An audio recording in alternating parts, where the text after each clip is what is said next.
Open the door now! You have a warrant? I'm an attorney. I know my rights. You cannot enter without a warrant. Ma'am, we have authority under immigration enforcement. Open this door or we're coming in. United States citizen, you have no authority here. Show me a warrant or leave my property. At 6:12 a.m., the lead agent followed routine entry protocol. Knock, announce, pause, his posture square to the door, body camera already recording. He had served warrants for years, relied on checklists and muscle memory, and trusted that paperwork translated cleanly into authority. The pause stretched longer than expected. A decision was made. What followed would become a federal civil rights case. The subject of that decision was Alyssa Renee Carter, a 38-year-old civil rights attorney with a decade of federal litigation experience. Born in Baltimore, Maryland, Carter is a United States citizen, the daughter of public school educators, and a graduate of Howard University and Georgetown University Law Center. Her professional record includes appellate briefs on Fourth Amendment protections and successful challenges to unlawful searches. She was home that morning for a legitimate reason, preparing to travel later that day for a continuing legal education seminar where she was scheduled to speak on warrant requirements and the limits of federal authority. Carter's training made her unusually fluent in constitutional doctrine, not as theory, but as daily practice. Multiple recording devices were present from the outset. 3 federal agents wore activated body cameras with clear timestamps.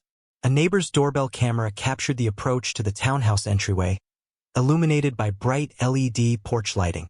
Inside, Carter's home security system recorded audio and video in the foyer and hallway. Weather conditions were clear. Dawn light provided excellent visibility. The combined angles would later allow investigators to reconstruct the encounter second by second, with minimal gaps and strong audio clarity. The case would eventually result in a $10.5 million settlement. Before we continue, where are you watching from? If this is your first time here, please subscribe. These educational stories about constitutional rights need wider understanding, and your support helps us create more content that explains how the Fourth Amendment works in real life. The lead agent, Special Agent Mark Hollister, had 9 years of service with a federal task force that handled financial crimes and alleged immigration violations. His personnel file reflected solid performance reviews and supervisory commendations for initiative. It also contained 4 prior civilian complaints, documented, investigated, and closed without discipline, each involving aggressive entries or disputed consent. Training records showed repeated exposure to warrant standards and exigent circumstances, but colleagues later described a tendency to move fast and resolve uncertainty through enforcement rather than verification. This situation had unique factors: an early morning approach, a residential address tied to a broad investigation, and a subject not previously contacted in person. At 5:48 a.m., dispatch relayed a tip to the task force alleging that a non-citizen legal facilitator was harboring documents connected to a financial scheme. The tip lacked detail, no named offense, no description of specific evidence, and no confirmation of immigration status. Standard protocols required corroboration and, absent exigent circumstances, a warrant supported by probable cause. Instead, agents proceeded with a knock and talk, a consensual encounter that allows officers to request conversation, but not to search or enter without consent. 2 additional agents arrived as backup. All body cameras were activated upon approach. The townhouse sat on a quiet block, brick facades reflecting the soft blue of early morning. Carter was in the kitchen reviewing printed materials when the knock came. The interior lights were on. Visibility was clear. Audio captured her footsteps, the measured cadence of someone waking fully before opening a door.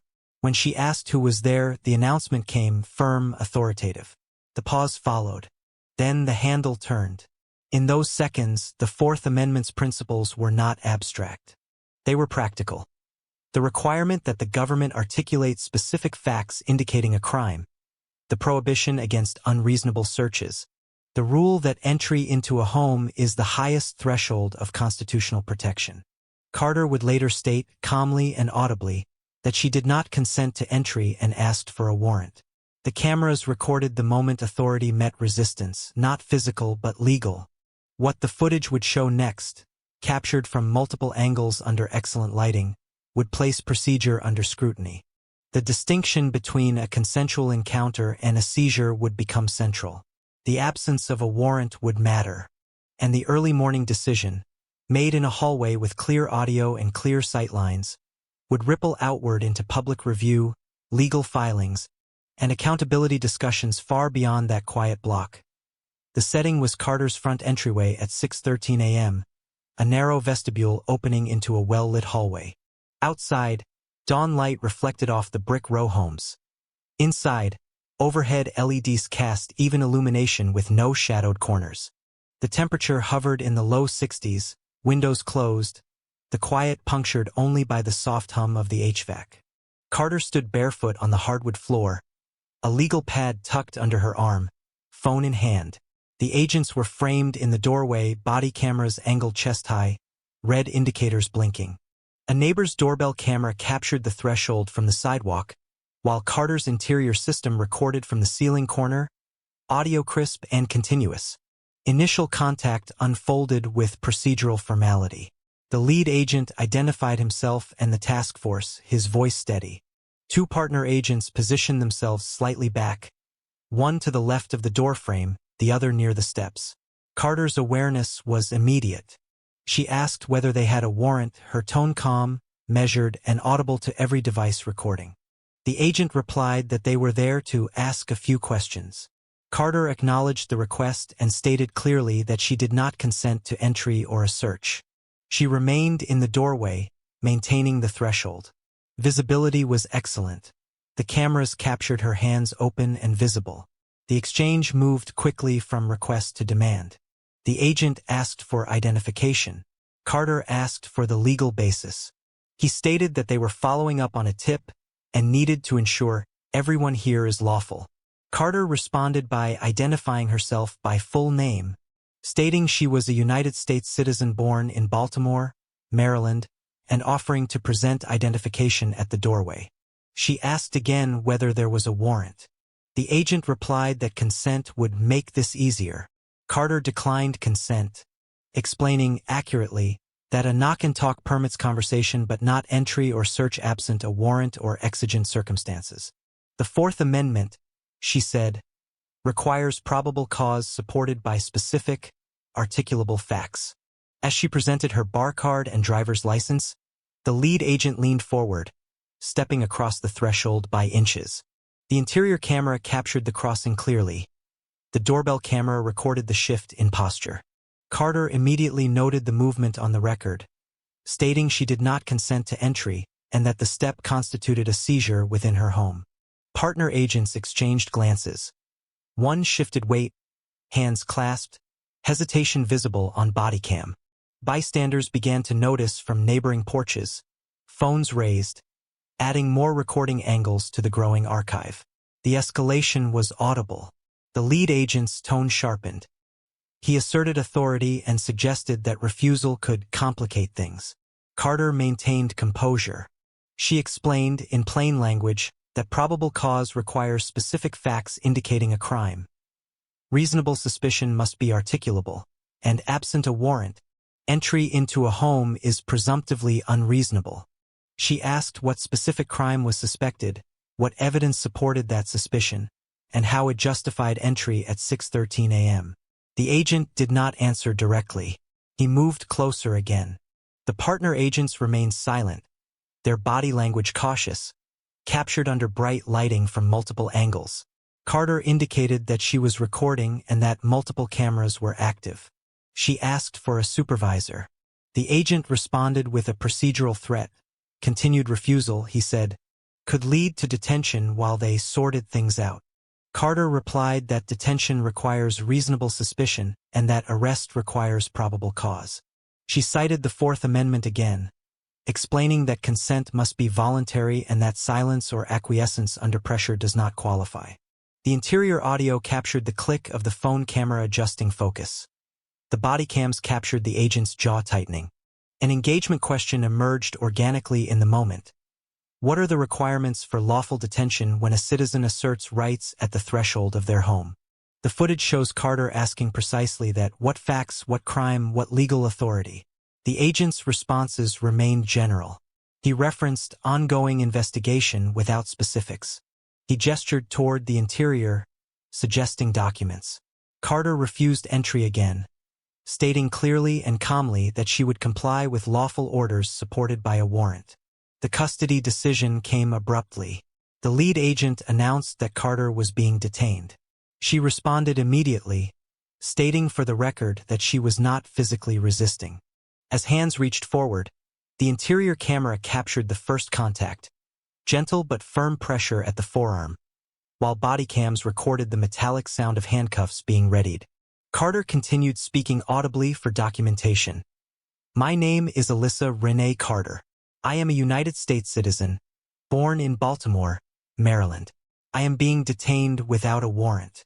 Special Agent Mark Hollister has entered my home without consent. This raises Fourth Amendment concerns." The words were clear, the lighting bright, the timestamps synchronized across devices. Handcuffs closed with a distinct click. Carter complied physically, keeping her posture upright, hands behind her back as directed. Witnesses on the sidewalk reacted, murmurs, phones raised higher, captured by the doorbell camera and at least 2 personal devices. One partner agent's body cam shows a brief pause, eyes flicking to the threshold line, then back to the lead agent. No intervention followed. Throughout, Carter continued to articulate rights calmly, explaining that consent was not given, that no exigent circumstances existed, and that the entry and detention were unlawful under the Fourth Amendment. The agents guided her a step forward into the entryway, the interior camera capturing the movement with full visibility. The record shows no resistance, no raised voice from Carter, and no articulated probable cause from the agents. The confrontation ended not with resolution, but with a documented transfer of control. Authority asserted, legality contested, preserved across multiple cameras under clear conditions. By the time Carter was escorted toward the doorway, the evidentiary trail was already complete. Synchronized footage, excellent lighting, multiple angles, and a clear audio record of rights asserted and unanswered questions. The confrontation, measured in minutes, would later be parsed frame by frame. The Fourth Amendment would not be an abstract principle here.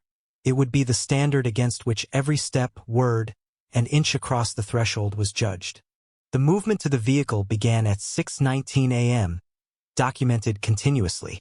The lead agent guided Carter through the doorway and down the short stoop, the neighbor's doorbell camera capturing the exit in wide frame while 2 body cameras recorded close-up angles. The morning light had strengthened, providing excellent visibility of faces and gestures. Carter's gait was steady. Her hands remained cuffed behind her back. A neighbor called out that Carter was the attorney on the block, a statement audible on exterior audio. Another voice offered to bring identification from inside. The agents declined. The interior camera captured the last view of the entryway, lights on, door ajar, before the scene shifted fully outdoors. Carter was placed in the rear of an unmarked SUV at 6:22 a.m. The vehicle's interior camera activated automatically, adding a 4th angle. The door closed with a muted thud. The audio recorded Carter's measured breathing. She asked calmly where she was being taken and on what charge. The response was nonspecific. Detention pending verification. As the vehicle pulled away, a partner agent's voice, quieter and partially off-mic, asked whether a supervisor had approved entry. The question went unanswered on the recording. The drive lasted 11 minutes along a familiar route to a nearby federal processing facility. Traffic was light. Carter remained composed, stating intermittently for the record that she did not consent to any search and that she wished to contact counsel. The interior audio captured the radio chatter, codes, acknowledgments, routine dispatch language, contrasting with the gravity of the detention. The Fourth Amendment's protections against unreasonable seizure were implicated again. Detention without articulated reasonable suspicion had become prolonged, documented second by second. Arrival at the facility occurred at 6:33 a.m. The Sally Port lights were bright, casting even illumination across concrete walls and metal doors. Cameras mounted overhead recorded the vehicle's entry and the agent's movements. Carter was escorted inside, cuffs still on, posture upright. A processing officer, Officer Dana Morales, took custody. Morales' body camera activated as standard procedure, adding another perspective.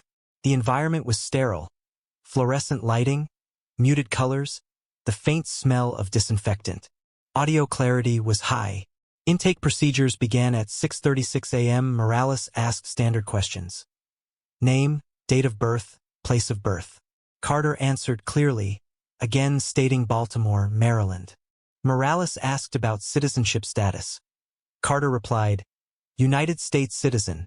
The processing officer requested identification. Carter's wallet was retrieved and placed on the counter in view of the cameras. Her driver's license and passport card were visible. Morales' demeanor shifted subtly. Brows lifted, a brief pause, captured in high resolution. A background check was requested immediately. The database search unfolded on screen. Timestamps visible on the terminal and mirrored on bodycam. Within moments, verification returned. Citizenship confirmed. No warrants. No criminal history. Employment verification followed, confirming Carter's bar membership and professional address. Morales looked toward the arresting agent and asked, on camera, "What's the basis?" The agent referenced the earlier tip. Morales asked for specifics. None were provided. The exchange was calm but revealing, preserved by multiple recording devices under bright, consistent lighting. Carter requested a phone call at 6:42 a.m. The request was granted. The call connected to her sister, audible emotion contained but present. Carter explained the situation succinctly, stating she was detained without a warrant after refusing consent. The sister's reaction, concern, disbelief, was audible on speaker, recorded by the room's cameras. Morales allowed the call to continue, noting the verification results on a clipboard. Time passed in the holding area, 37 minutes documented. Officers spoke quietly near the desk, their voices occasionally captured by ambient microphones. One partner agent expressed concern that entry occurred without a warrant or exigent circumstances. Another mentioned that Carter had lawyered up at the door. The phrases would later be scrutinized. Asserting rights is not obstruction. The Fourth Amendment does not yield to convenience. At 7:21 a.m., an attorney arrived, Carter's retained counsel. Timing noted on facility logs and captured by the lobby camera. The attorney's demeanor was professional and composed. Documentation was presented systematically. Birth certificate copy, passport book, bar admission certificate, employment verification letter. The attorney asked to speak with a supervisor. The request was granted. The supervisor reviewed the materials and the preliminary footage summaries. Questions followed: why no warrant, what exigent circumstances, what specific facts supported detention. The answers remained general. At 7:38 a.m., release was authorized. Carter's cuffs were removed, the metallic click audible as a bookend to the earlier restraint. She was released after 1 hour and 19 minutes in custody, physically unharmed but visibly resolute. Before leaving, Carter made a brief statement for the record, audible and calm. She appreciated the professionalism of the processing officer. She maintained that her Fourth Amendment rights had been violated, and she intended to pursue accountability. The supervisor acknowledged the statement without comment. Cameras captured Carter exiting into daylight, posture straight, attorney at her side. Public response followed quickly. By mid-morning, clips from the doorbell camera and interior footage circulated online. View counts climbed into the hundreds of thousands within hours. Community members recognized the address and the name. Advocates began pattern analysis, noting similarities to prior complaints involving early morning entries and disputed consent. Media outlets requested statements. Institutional pressure mounted, and an official response became unavoidable. The detention and discovery phase transformed the incident from a private encounter into a documented case study. Verification confirmed what Carter had stated from the first moment. Citizenship, credentials, and the absence of any lawful basis for entry or detention. The record, clear, synchronized, and well-lit, would carry those facts forward, Setting the stage for legal proceedings grounded in the Fourth Amendment's enduring promise, Carter met with counsel later that afternoon, the timing noted in billing records and calendar entries that would later be disclosed. Her attorney, a constitutional litigator with 18 years of experience in federal civil rights cases, specialized in unlawful search and seizure claims under the Fourth Amendment. After reviewing the preliminary facts, the attorney's assessment was direct and professional. The entry into the home without a warrant raised the highest constitutional concern. The detention lacked articulated reasonable suspicion. The escalation following Carter's refusal to consent suggested potential retaliation for the exercise of constitutional rights. The evidentiary foundation, multiple synchronized recordings under clear lighting, was unusually strong. In the attorney's opinion, the case had substantial merit. Evidence compilation began immediately.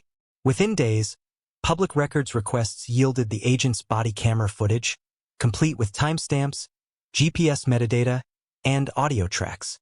Carter's interior security footage was exported in original format, preserving timecodes and camera identifiers. The neighbor's doorbell video provided an exterior perspective of the threshold crossing. Witness recordings from bystanders added corroboration. Together, the materials created a comprehensive, multi-angle record of the encounter, documenting Carter's clear statements of citizenship, her accurate explanation of Fourth Amendment protections, the absence of articulated probable cause, her non-resistance, and the lead agent's escalation.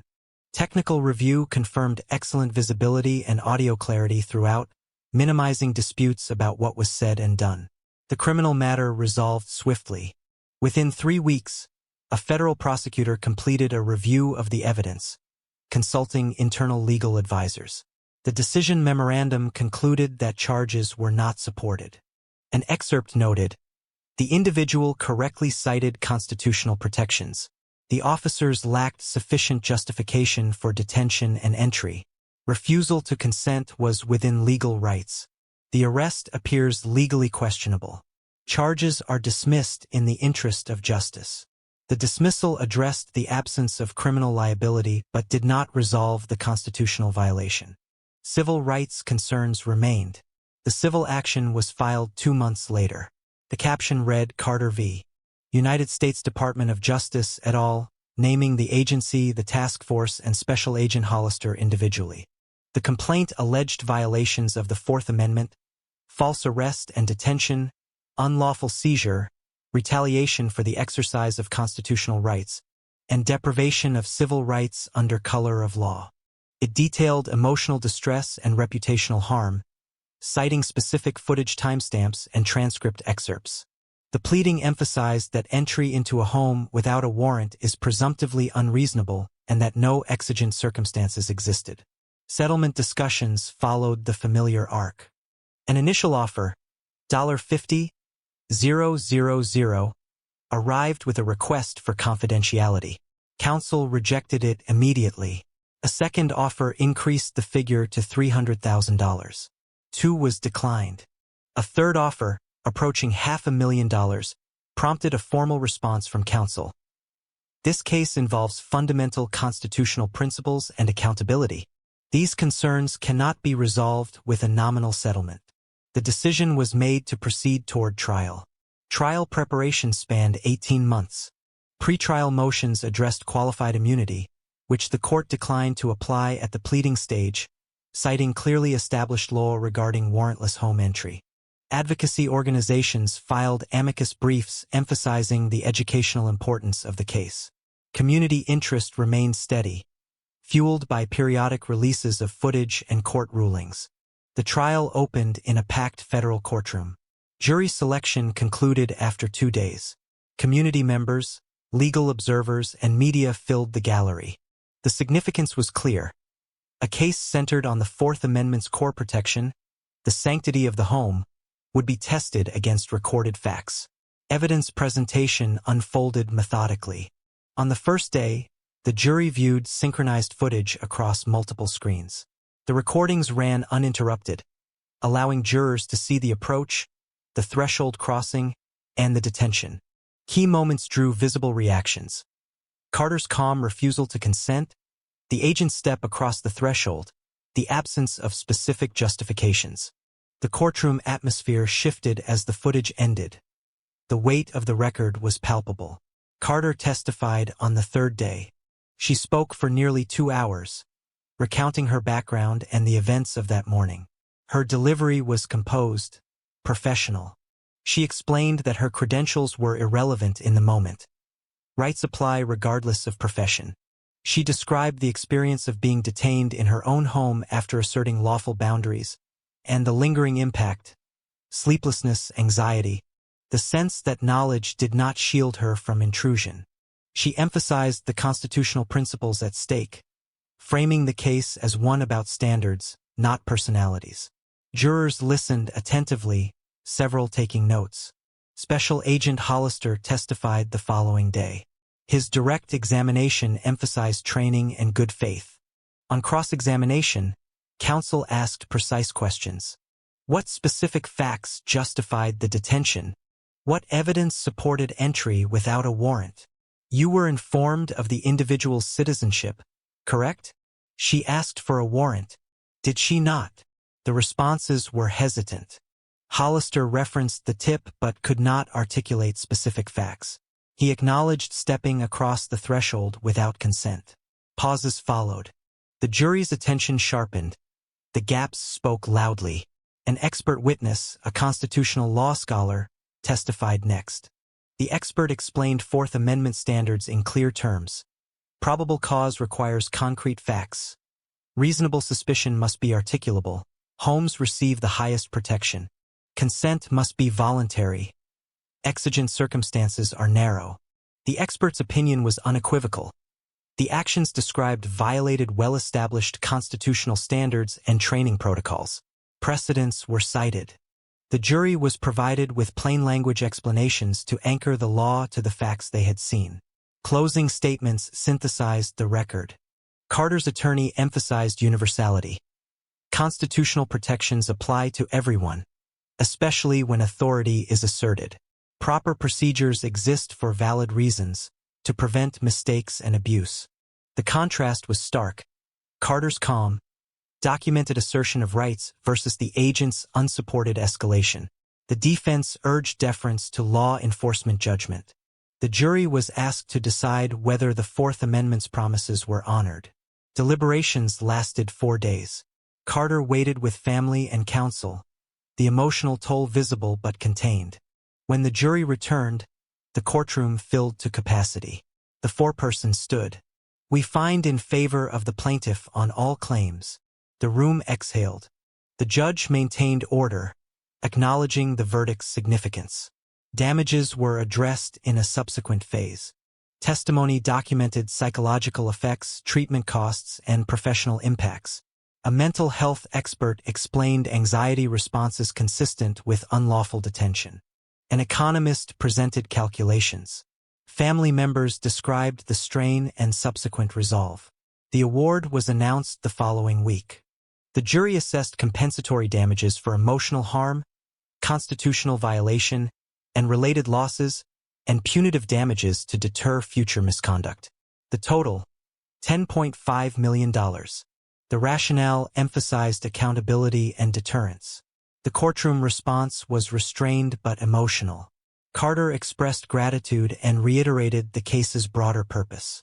Accountability followed. Special Agent Hollister's employment was terminated after internal review. Partner agents received suspensions and reassignment. Supervisory practices were audited. Qualified immunity was not applied. The agency announced reforms: enhanced constitutional training, stricter warrant verification protocols, and strengthened oversight. The legal battle closed with institutional change and a clear message. The Fourth Amendment's protections are concrete, enforceable, and vital. The record, clear, well-lit, and comprehensive, had carried the truth from a quiet entryway to a federal verdict, affirming that rights asserted calmly and documented carefully can prevail. The jury deliberated for 4 days. During that period, Carter remained largely out of public view, supported by family members and close colleagues who rotated quiet visits. Court staff noted the steady presence of community observers in the hallway, a sign of the case's reach beyond the courtroom. When word came that a verdict had been reached, the atmosphere shifted, measured anticipation replacing the long, procedural calm. The courtroom filled quickly on the morning of the verdict. Every seat was taken. Additional observers stood along the back wall.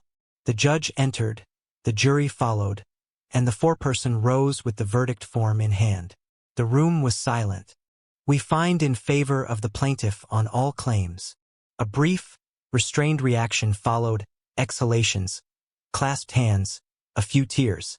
The judge acknowledged the gravity of the decision and thanked the jury for its service. Carter closed her eyes briefly, then steadied herself, embracing her sister. Across the aisle, the defendants sat motionless, the outcome unmistakable. A separate damages phase began the following week. The proceedings moved deliberately, allowing the jury to hear the consequences of the constitutional violation beyond the recorded minutes of the encounter. Carter testified again, this time about the impact that lingered. Disrupted sleep, hypervigilance at the sound of a knock, and the strain of being publicly questioned despite verification of citizenship and credentials.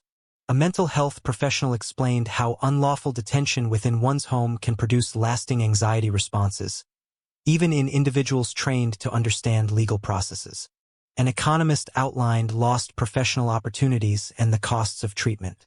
Family members described worry that turned to resolve, emphasizing the broader importance of accountability. When the award was announced, the courtroom again filled. The jury's findings were read aloud. Compensatory damages totaling $7.2 million for emotional harm, constitutional injury, and associated losses. Punitive damages of $3.3 million to deter future misconduct. The total award, $10.5 million, reflected the jury's assessment that the violation struck at the core of Fourth Amendment protections. The judge accepted the verdict, noting its alignment with established constitutional standards. Carter spoke briefly, thanking the jury and reiterating that the case was about principles, not punishment. Accountability followed swiftly. The agency terminated Special Agent Hollister's employment after a formal review concluded that the warrantless entry and detention violated policy and training. Partner agents received suspensions and were reassigned pending remedial instruction. Supervisory practices were examined. Memoranda acknowledged deficiencies in oversight and verification procedures. Importantly, qualified immunity was not applied, a recognition that the law governing warrantless home entry was clearly established and violated. Institutional changes were announced within weeks. The agency mandated enhanced constitutional training emphasizing the Fourth Amendment's protections of the home, clarified the limits of knock-and-talk encounters, and instituted new verification requirements before residential approaches. Review protocols were strengthened, and an independent oversight mechanism was added to audit early morning entries. Officials acknowledged the direct connection between the case and the reforms, citing the evidentiary clarity that made the shortcomings impossible to ignore. The long-term impact extended beyond policy. Carter allocated a portion of the award to establish a civil rights legal fund dedicated to providing free consultations and representation in unlawful search and seizure cases. The fund's mission emphasized education, teaching citizens how probable cause, reasonable suspicion, and consent function in practice. Carter began speaking publicly, not as a litigant reliving trauma, but as an educator translating constitutional doctrine into accessible guidance. Training materials incorporated anonymized excerpts from the case, and law schools studied the record as a modern illustration of Fourth Amendment enforcement. The case became a reference point. Advocates cited it in legislative testimony. Agencies referenced it in training updates. Community organizations reported increased attendance at rights workshops. Individuals who had experienced similar encounters sought assistance, encouraged by the demonstration that documentation and calm assertion of rights can lead to remedies. The conclusion returned to the original location. The townhouse entryway remained unchanged. Brick, light, a quiet threshold, but the meaning had shifted. Cameras still watched, not as symbols of suspicion, but as tools of accountability. The case demonstrated enduring truths. Constitutional protections remain vital.